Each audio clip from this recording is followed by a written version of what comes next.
കോട്ടൈക്കാടെന്ന മലയോര ഗ്രാമം. മലം പ്രദേശത്തുള്ള 11 ഗ്രാമങ്ങളിൽ ഉയരമുള്ള മലയ്ക്കടുത്തുള്ളതാണ് കോട്ടൈക്കാട്. എത്തിപ്പെടാൻ പറ്റാത്ത ഗ്രാമം. ആ ഗ്രാമത്തിലേക്ക് വഴിയറിയുന്നവർക്ക് മാത്രമേ പോകാൻ സാധിക്കൂ. ഇനി അഥവാ വഴിതെറ്റിപ്പോയാലും ചെന്നെത്തുന്ന സ്ഥലം കൂനിക്കാട്. ഭീകരമായ ഗർത്തങ്ങൾ, നിലയില്ലാ കയങ്ങൾ, പാറക്കെട്ടുകൾ, ഭീകരജീവികൾ, വിഷപ്രാണികൾ നിറഞ്ഞ നിബിഡമായ വനം. കൂനിക്കാട്ടിൽ എന്തൊക്കെയാണുള്ളതെന്ന് കാണാൻ ചെന്നവരും വഴിതെറ്റിപ്പോയവരും തിരിച്ചെത്തിയ ചരിത്രമേയില്ല. സർക്കാർ അപകട മേഖലയായി പരിഗണിച്ചിരിക്കുന്ന സ്ഥലമാണിത്.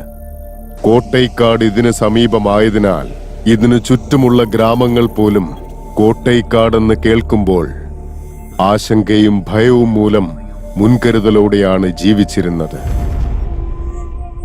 മലയോര പ്രദേശത്തിലെ ഈ ഗ്രാമങ്ങളിൽ വൈദ്യുതി, ആശുപത്രി, പള്ളിക്കൂടം, കടകൾ തുടങ്ങിയ അവശ്യ സൗകര്യങ്ങളൊന്നും തന്നെ ഉണ്ടായിരുന്നില്ല. സ്വന്തം കുട്ടികളുടെ വിദ്യാഭ്യാസത്തിന് വേണ്ടി അവരെ പിരിഞ്ഞും മാസത്തിൽ ഒരു തവണ മലയടിവാരത്തിലേക്ക് ചെന്ന് ചന്തയിൽ നിന്ന് തങ്ങൾക്ക് വേണ്ട അവശ്യ വസ്തുക്കൾ വാങ്ങിയുമാണ് കഴിഞ്ഞിരുന്നത്. ഈ 11 ഗ്രാമങ്ങളും വേലനൂരിലുള്ള ഫോറസ്റ്റ് ഡിപ്പാർട്ട്മെന്റിന്റെ അധീനതയിലാണുള്ളത്.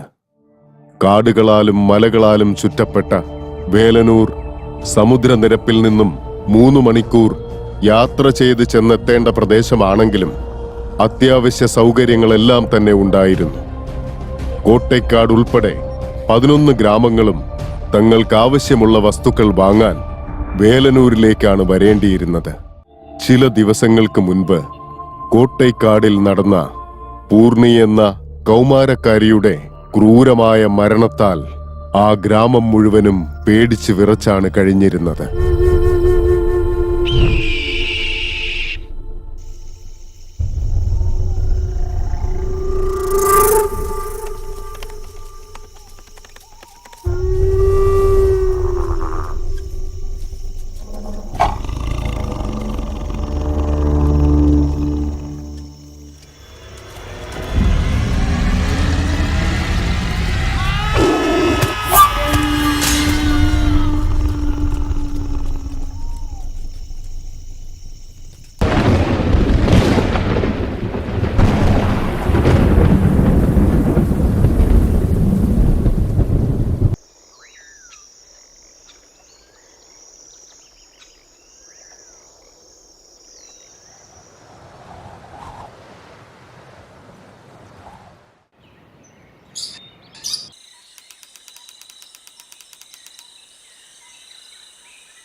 മൂപ്പ, ഇനി ഒരു പക്ഷെ മൂക്കനെ കാട്ടുവന്ന് ഇടിച്ചിട്ട് കൊന്നതായിരിക്കോ?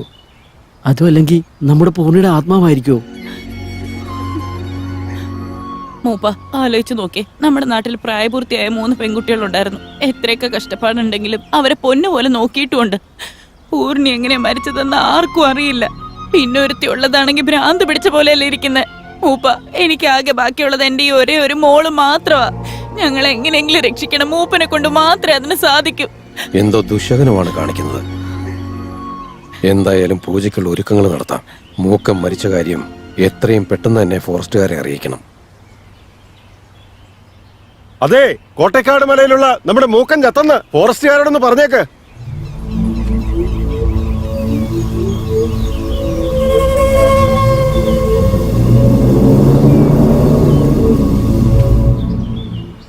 സാറേ, കോട്ടക്കാട്ട് മലയിൽ വെച്ച് മൂക്കൻ ചത്തുന്ന്.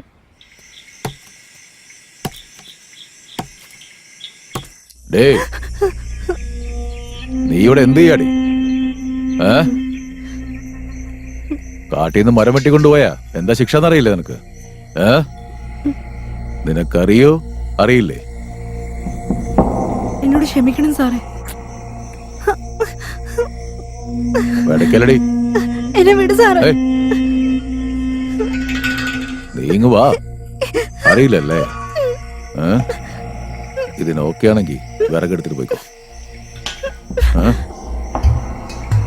അല്ലെങ്കി ഫോറസ്റ്റ് ഓഫീസിലേക്ക് വാ, കേസ് എഴുതാം.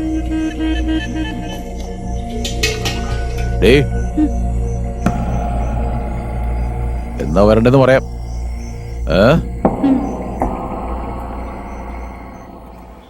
വാർഡ് രാജേന്ദ്ര. സാർ, കോട്ടേക്കാട് മലയിലെ മൂക്കൻ ചത്തെന്ന്. നീ എന്തീ പറയുന്നത്? എങ്ങനെ? അതറിയില്ല, ഏതോ മൃഗം കൊന്നതാണെന്നാണ് വാർത്ത കിട്ടിയത്. എത്ര പറഞ്ഞാലും മനസ്സിലാക്കണ്ടാവില്ലല്ലോ. കൂനിക്കാടിന്റെ പരിസരത്ത് പോയിട്ടുണ്ടാവും, അതാ കാര്യം. കോട്ടയക്കാട് വിട്ട് പോകാൻ പറഞ്ഞ ഒരുത്തരം കേൾക്കില്ല. എല്ലാം അവിടെ കിടന്ന് ചാവുകയുള്ളൂ. എടോ, സകല സൗകര്യം ചെയ്തു കൊടുക്കാന്ന് പറഞ്ഞാൽ സമ്മതിക്കില്ല. ഇപ്പൊ അവന്മാര് തന്നെ എടുത്ത് അടക്കം നടത്തിയിട്ടുണ്ടാവും. ഇത് ചുമ്മാ ഫോർമാലിറ്റിക്ക് വേണ്ടി പറഞ്ഞാച്ചതാ. എടോ, താനെന്തിനെങ്കിലും ടെൻഷൻ അടിക്കുന്നത്? അല്ല, ഈ വേളന്നൂരിലെ ഫോറസ്റ്റ് ഓഫീസറായിട്ട് 7 വർഷമായി സാർ ഇവിടെ ഉണ്ട്. സാറിന് താഴെ 5 വർഷമായി ഞാൻ ഇവിടെ ഉണ്ട്. മലക്ക് മുകളിലായി 11 ഗ്രാമങ്ങളുണ്ട്. ആ ഗ്രാമങ്ങളിലായാലും കാടുകളിലായാലും ശരി, നമ്മൾ ഫേസ് ചെയ്യാത്ത ഒരു പ്രശ്നങ്ങളുമില്ല. പക്ഷെ ഇന്ന് മൂക്കൻ ചത്തത്, അതിലെന്തോ പ്രശ്നമുണ്ട്. അങ്ങനെ ഒരു പ്രശ്നമല്ലോ. നോക്കാം.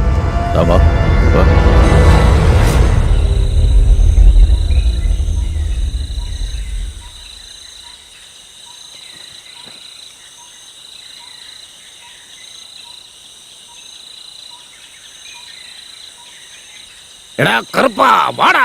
നിങ്ങൾ ചെയ്ത പാപങ്ങളെല്ലാം അതിന്റെ ഫലമാണ് തിരിച്ചടിയായി വന്നുകൊണ്ടിരിക്കുന്നത്. അതാണ് ഈ നാടിന്റെ ശാപം. അത് പകരം വിട്ടാതെ പോവില്ലടാ. എല്ലാവരും ഭദ്രമായി ജീവിക്കുന്നതാണ് നല്ലത്. ഈ പൗർണമി പൂജ തീരും വരെ. പൗർണമി പൂജ കഴിയുന്നതുവരെ വൈകുന്നേരം 6 മണിക്ക് ശേഷം ആരോടും വീടിന് പുറത്തിറങ്ങരുതെന്ന് അറിയിപ്പ് കൊടുക്കാൻ പറ. രാത്രി കാലങ്ങളിൽ പുറത്തിറങ്ങിയിട്ടുള്ള ആഘോഷങ്ങളൊന്നും വേണ്ട. കുറച്ചു നാളിതൊക്കെ എല്ലാവരും അനുസരിക്കണം. ബാക്കിയൊക്കെ ഈശ്വരന് സമർപ്പിക്കാന്നല്ലാണ്ട്. പിന്നെ നരബലി വീണ്ടും തുടങ്ങാൻ പോകുന്ന കാര്യം തൽക്കാലം ആരും അറിയിക്കാൻ നിൽക്കണ്ട. തൽക്കാലം നമ്മൾ മാത്രം അറിഞ്ഞാൽ മതി. ശരി, എന്നാ പോവാം. കോട്ടേക്കാട് ഗ്രാമത്തിലുള്ളവര് വൈകുന്നേരം 6 മണിക്ക് ശേഷം വീട് വിട്ട് പുറത്തേക്ക് പോകാൻ പാടുള്ളതല്ല. ഇത് മൂപ്പന്റെ കൽപ്പനയാണ്. വൈകുന്നേരം 6 മണിക്ക് ശേഷം വീട് വിട്ട് പുറത്തേക്ക് പോകാൻ പാടുള്ളതല്ല. ഇത് മൂപ്പന്റെ കൽപ്പനയാണ്.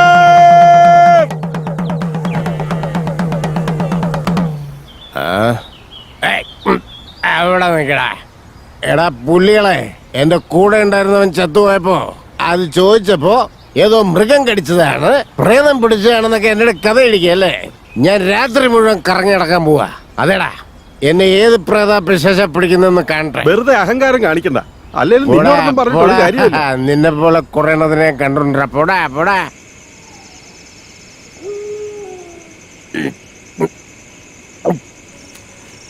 എവിടെ പോയാലും കൂടെ കൂട്ടിക്കൊണ്ട് പോകുന്നതായിരുന്നല്ലോടാ. അന്ന് മാത്രം കൂടെ കൂട്ടിയില്ല. എപ്പോഴും നീ എന്റെ കൂടെ ഉണ്ടാവുമായിരുന്നല്ലോടാ. പോയല്ലോടാ. ഇവിടെയല്ലടാ നീ മരിച്ചു കിടന്നെന്ന് പറഞ്ഞത്.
നമ്മളിതാണ് പ്രേതത്തിന്റെ കഥ പറഞ്ഞുകൊണ്ട് വരുന്നത്.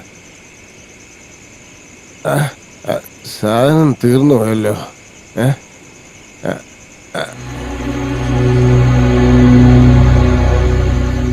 അപൂർവന്റെ വീട്ടിൽ ആരും ഇല്ലാത്തതാണല്ലോ. ആരാ ഇപ്പൊ അകത്തേക്ക് പോയത്?